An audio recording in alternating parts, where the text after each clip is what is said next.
7.4. The Constitutional Convention and Federal Constitution. Learning objectives. By the end of this section, you will be able to identify the central issues of the 1787 Constitutional Convention and their solutions. Describe the conflicts over the ratification of the federal Constitution. The economic problems that plagued the 13 states of the Confederation set the stage for the creation of a strong central government under a federal constitution. Although the original purpose of the convention was to amend the Articles of Confederation, some, though not all, delegates moved quickly to create a new framework for a more powerful national government. This proved extremely controversial. Those who attended the convention split over the issue of robust, centralized government and questions of how Americans would be represented in the federal government. Those who opposed the proposal for a stronger federal government argued that such a plan betrayed the Revolution by limiting the voice of the American people. The Constitutional Convention. There had been earlier efforts to address the Confederation's perilous state. In early 1786, Virginia's James Madison advocated a meeting of states to address the widespread economic problems that plagued the new nation. Heeding Madison's call, the legislature in Virginia invited all 13 states to meet in Annapolis, Maryland, to work on solutions to the issue of commerce between the states. 8 states responded to the invitation, but the resulting 1786 Annapolis Convention failed to provide any solutions because only 5 states sent delegates. These delegates did, however, agree to a plan put forward by Alexander Hamilton for a second convention to meet in May 1787 in Philadelphia. Shays' Rebellion gave greater urgency to the planned convention. In February 1787, in the wake of the uprising in western Massachusetts, the Confederation Congress authorized the Philadelphia Convention. This time, all the states except Rhode Island sent delegates to Philadelphia to confront the problems of the day. The stated purpose of the Philadelphia Convention in 1787 was to amend the Articles of Confederation. Very quickly, however, the attendees decided to create a new framework for a national government. That framework became the United States Constitution, and the Philadelphia Convention became known as the Constitutional Convention of 1787. 55 men met in Philadelphia in secret. Historians know of the proceedings only because James Madison kept careful notes of what transpired. The delegates knew that what they were doing would be controversial. Rhode Island refused to send delegates, and New Hampshire's delegates arrived late. 2 delegates from New York, Robert Yates and John Lansing, left the convention when it became clear that the articles were being put aside and a new plan of national government was being drafted. They did not believe the delegates had the authority to create a strong national government. The question of representation. One issue that the delegates in Philadelphia addressed was the way in which representatives to the new national government would be chosen. Would individual citizens be able to elect representatives? Would representatives be chosen by state legislatures? How much representation was appropriate for each state?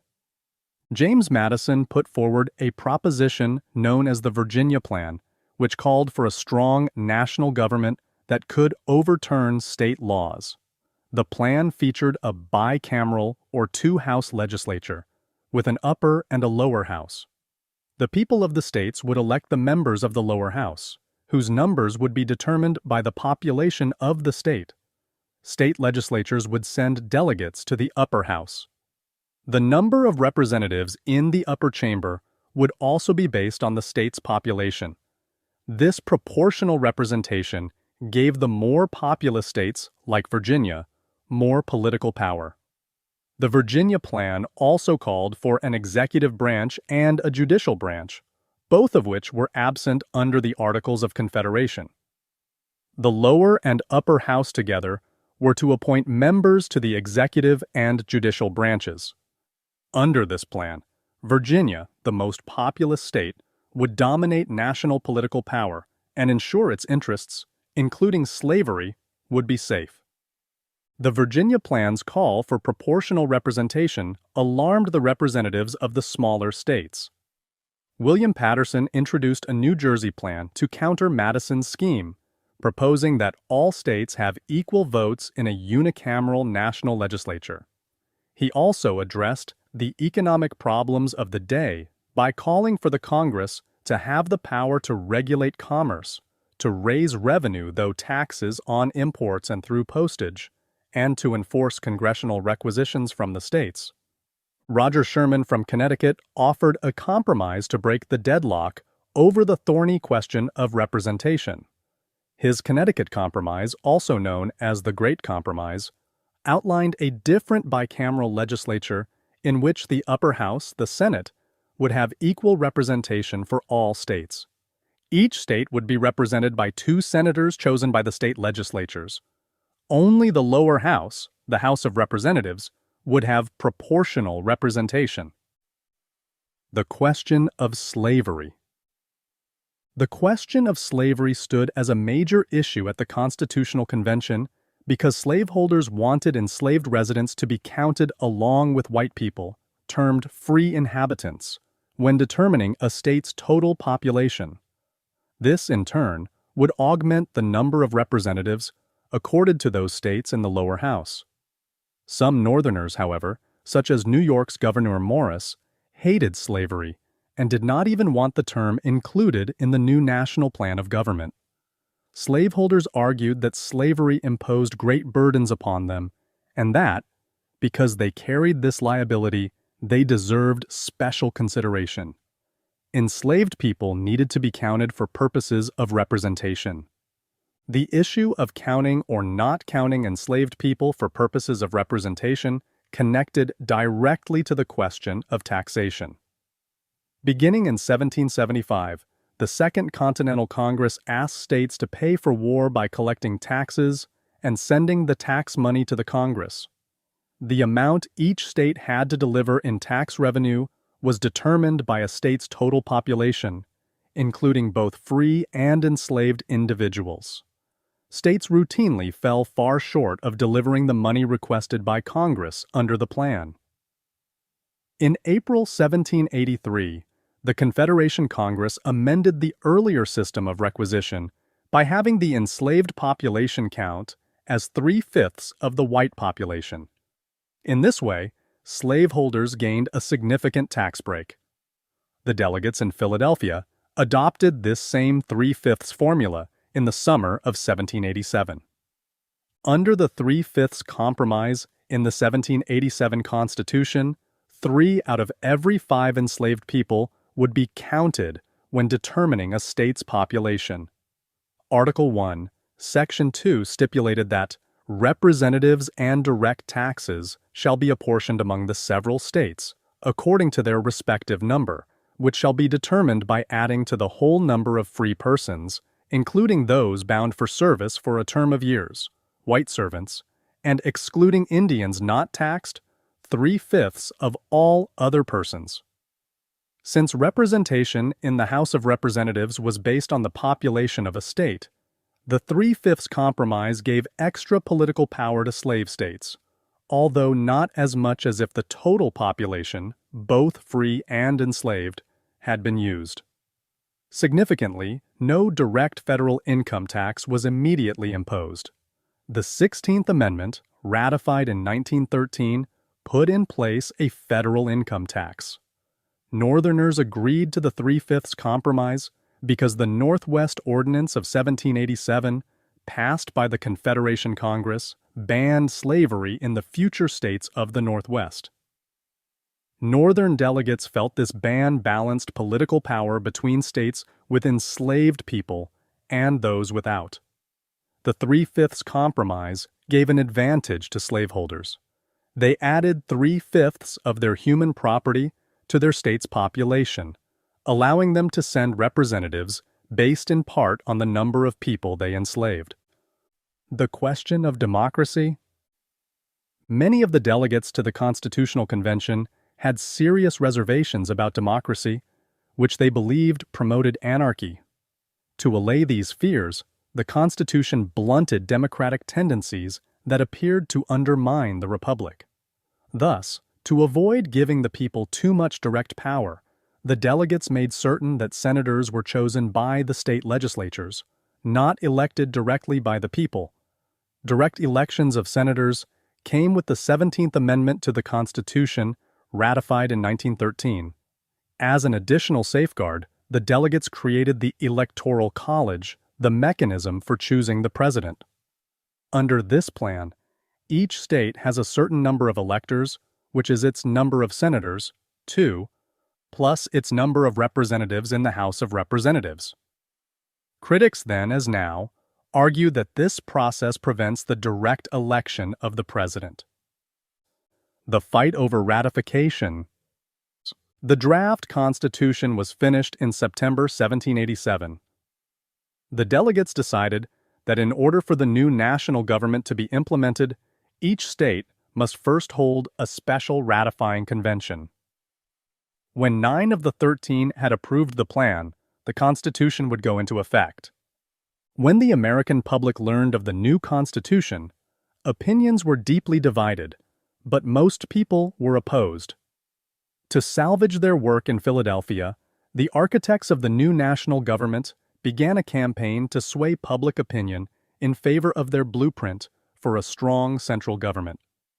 In the fierce debate that erupted, the two sides articulated contrasting visions of the American Republic and of democracy.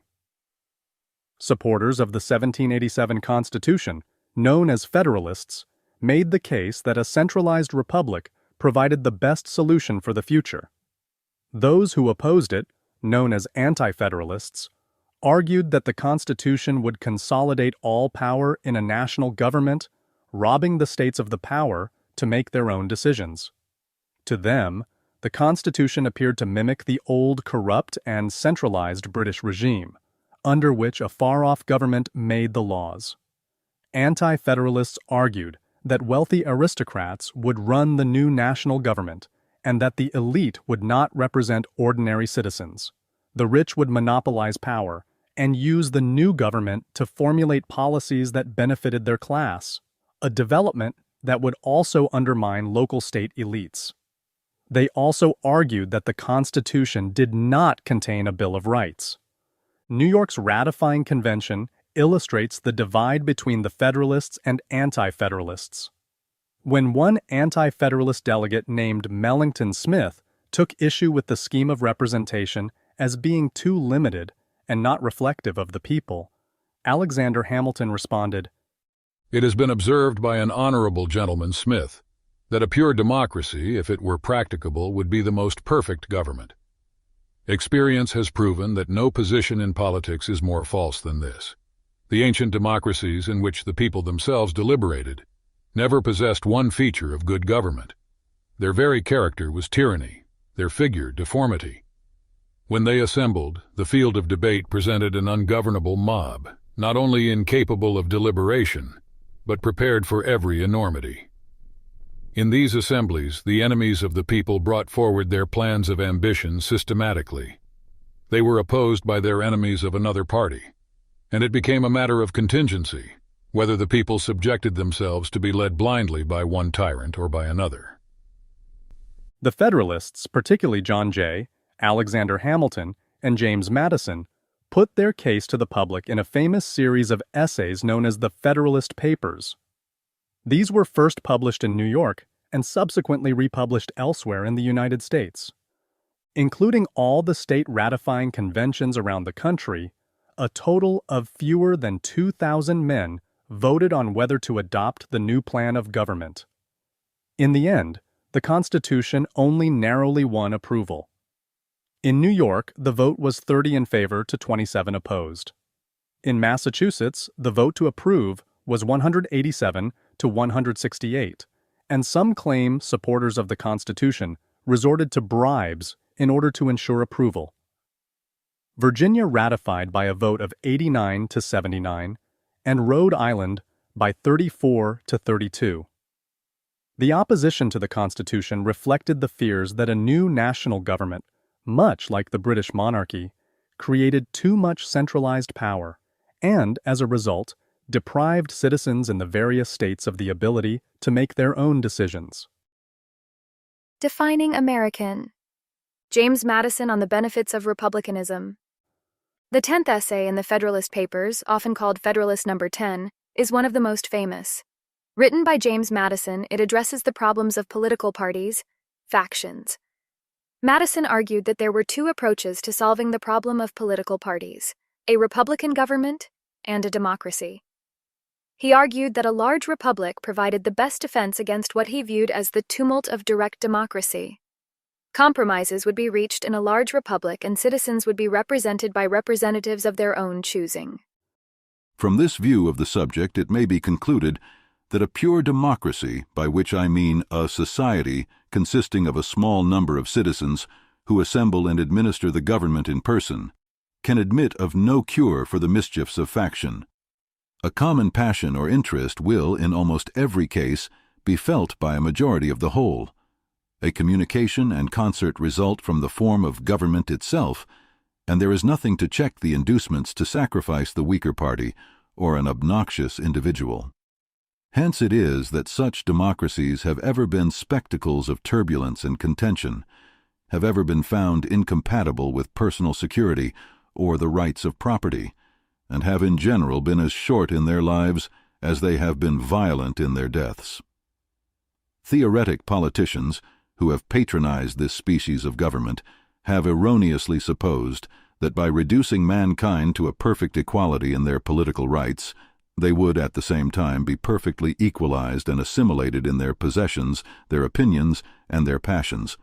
A republic, by which I mean a government in which the scheme of representation takes place, opens a different prospect and promises the cure for which we are seeking.